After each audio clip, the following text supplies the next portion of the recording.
Dans notre temps, les chambres de commerce, c'était celles qui s'occupaient, je dirais, du développement de la région, qui passait toujours par les affaires, d'une certaine façon. Là. Puis la chambre de commerce, dans le temps, réunissait toutes ces bonnes volontés, je dirais, là, pour faire prospérer la région. Si on se reporte aux années, au début des années 70, la Chambre de commerce de Lévis est un peu moribonde. La Chambre de commerce de Lévis connaissait des difficultés. Nous étions peu de membres. Ah, c'était pas drôle. La Chambre de commerce est tombée en bas de 39 membres. Avec Michel Auger, on a dû se retrouver à faire le tour des commerces de la Rive-Sud pour essayer non seulement d'avoir des membres, mais d'avoir un conseil d'administration. Non, il n'y avait pas de permanence. On avait un monsieur qui s'appelle Gilbert Sanson qui s'est occupé de la Chambre très longtemps et qui nous mettait au fait des dossiers. En 76-77, on avait un petit journal qu'on appelait Le Lien. C'était sous Simon Nollet. Puis on avait un bottin téléphonique également.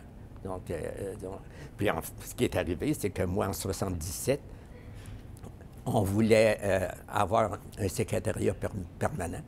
Puis là, en fin de compte, moi, j'ai laissé le poste de secrétaire. Ce qu'on a fait, on a d'abord, chose impensable, Chambre de commerce de Lévis, il n'y avait pas encore de secrétariat permanent. J'ai effectivement pas eu l'accord de l'Assemblée annuelle, mais j'ai décidé de former pareil le conseil, pas le conseil, mais excusez, le secrétariat permanent, avec 30 membres. Ça fait coûter cher du membre pour avoir le directeur général. En tout cas, on s'est organisé un système. Et dans l'année, on a quand même augmenté le membership à 300. Oui, bien, à cette époque-là, on a commencé un paquet d'activités qui n'existaient plus parce qu'il n'y avait plus assez de membres. Donc, on a commencé à faire les déjeuners à causerie le matin. Avec M. Doncenant, ça nous a permis de réellement de commencer à développer la Chambre. Je pense que l'année d'après, ils ont commencé déjà avec 2 personnes. Et ça a fait le développement que vous voyez aujourd'hui. Ce qu'on voulait créer à l'époque, c'était une chambre régionale avec un dynamisme qui était vraiment de la région. 85 à 90, il y avait eu une reconstruction pas mal de la Chambre et nous autres, ça allait bien. On était rendus à 810 membres. Notre budget de notre année avait été de 186 000. On avait eu des profits de 17 000. On organisait des activités. Ça faisait pas tellement longtemps non plus que la Chambre était régionale, là, comprenait toute la Rive-Sud. Donc, à l'époque, il y avait un genre d'alternance entre des gens de l'Ouest et les gens de l'Est. Alors moi, je représentais un petit peu les gens de l'Ouest à l'époque. La Chambre de commerce avait une approche plus moins club social et plus groupe de pression. Et il fallait trouver le juste équilibre entre ces deux missions que peuvent avoir une chambre de commerce.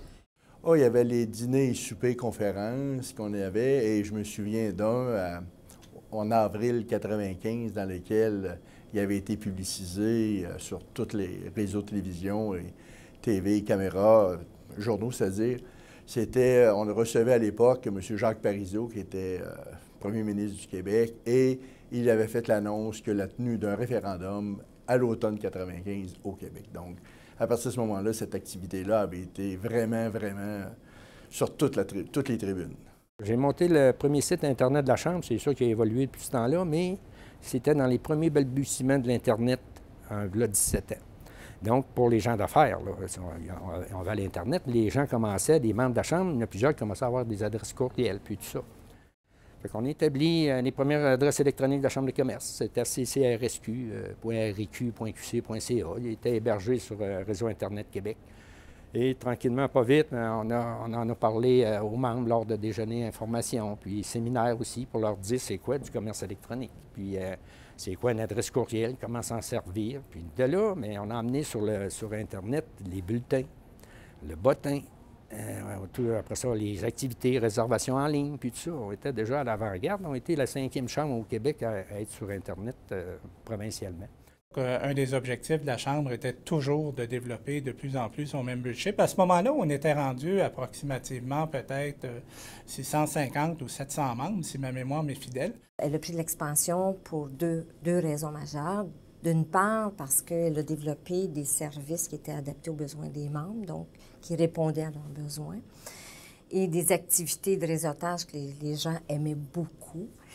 Mais aussi parce que la Chambre s'est beaucoup impliquée, a commencé à vraiment assumer son leadership dans les grands dossiers économiques. Elle était très présente, on se positionnait, la Chambre se positionnait constamment dans les grands dossiers, ce qui faisait que, dans le fond, ça répondait aux intérêts de la communauté d'affaires et ça amenait naturellement les gens à adhérer à la Chambre de commerce parce qu'ils s'identifiaient à l'image de la Chambre. On avait l'info gens d'affaires, dans lequel tous les membres recevaient mensuellement le mot du président avec ce qui se passait, plus toutes les activités de la période du mois à venir. Puis il y avait plusieurs événements là, qui se répétaient, qui étaient les soupers-conférences, qui permettaient de mettre la table pour les gens des dossiers importants dans la région. Les colloques, les 5 à 7 opportunités d'affaires, soirées des vins nouveaux, etc. Et tout ça nous permettait vraiment de relever le défi d'être présent dans le milieu des affaires. Quand je suis arrivé en 1995, j'ai créé un mouvement jeunesse qui s'appelait le Comité des nouveaux entrepreneurs, donc qui amenait les jeunes entreprises à adhérer à la Chambre de commerce. Parce que moi, quand je suis arrivé, c'était des entrepreneurs qui étaient là depuis longtemps, chevronnés. L'intégration était parfois difficile. Je vois aujourd'hui que la Chambre de commerce est revenue à ces origines-là d'intégrer les jeunes en affaires. Je pense que c'est important qu'il y ait eux aussi un réseautage. Les défis, moi, personnellement, le gros défi que je m'étais donné, c'était de positionner ou de repositionner la Chambre de commerce dans son milieu, mais beaucoup sous l'axe de complémentarité avec les acteurs économiques qui étaient déjà sur le territoire, qui étaient déjà actifs.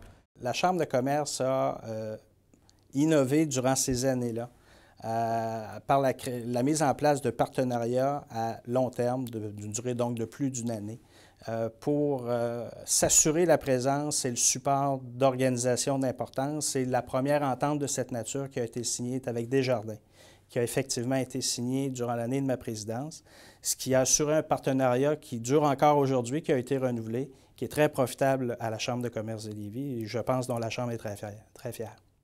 On a mis vraiment à cette époque-là justement un accueil accru au niveau des membres. Et ce que ça a donné comme résultat, c'est qu'on est passé d'un conseil d'administration de 14 personnes à 21. On était complet et même on avait même un line-up pour une première fois à accueillir des membres du conseil d'administration, mais aussi on a été capable de solidifier aussi la permanence qui est en quelque sorte le cœur, parce que nous, on est tous des bénévoles, mais ça prend aussi des permanents pour justement faire vivre une chambre et un organisme comme la nôtre. Les Pléiades, c'est un gala où, à l'époque, on a mis en place en 1999 pour les entreprises de 5 ans et moins. On avait un objectif majeur qui était d'attirer les jeunes entrepreneurs dans la Chambre de commerce. Par la suite, il y a eu fusion de 2 organismes, justement avec la nouvelle ville de Lévis. Il y avait un gala qui s'appelait les Prix d'excellence organisé par la Société de promotion de la Rive-Sud.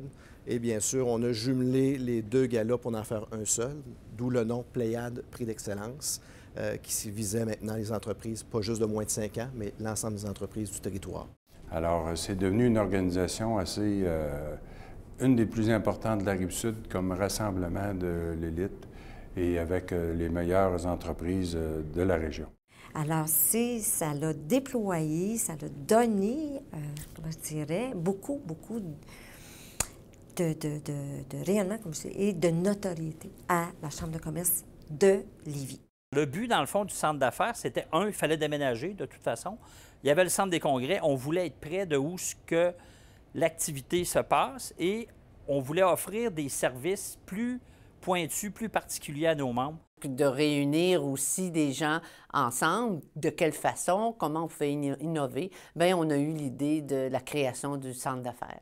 Et donc, le déménagement de la chambre, venir dans un milieu moderne, nouveau, essayer de donner peut-être un peu plus de visibilité à la chambre en tant que vitrine pour ses membres.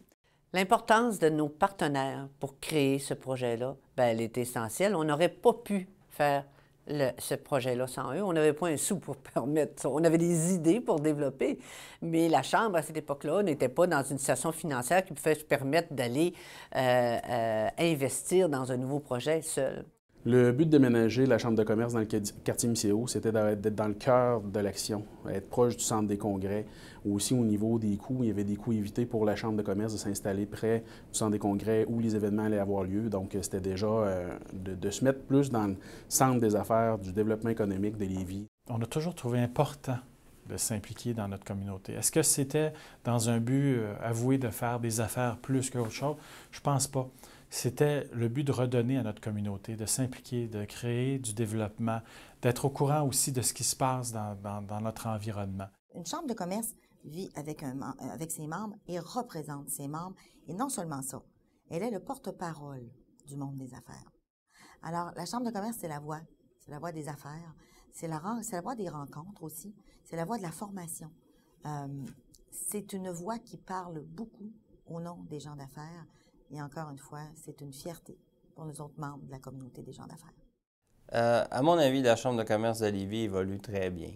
Je pense qu'on voit que la Chambre est en lien avec la communauté d'affaires lévisienne. Lévis est en croissance économique. On voit qu'il y a vraiment beaucoup d'innovation. On sent une dynamique très, très positive à Lévis. La Chambre suit ça, je pense, de façon remarquable. Si j'ai un conseil à donner à la Chambre de commerce de Lévis, c'est effectivement de maintenir son rôle de leader au niveau du réseautage d'une part, mais également de continuer de faire valoir la position des gens d'affaires. La Chambre de commerce est sur le territoire lévisien l'organisme le mieux placé pour faire en sorte de faire connaître ces valeurs-là et ces positions-là.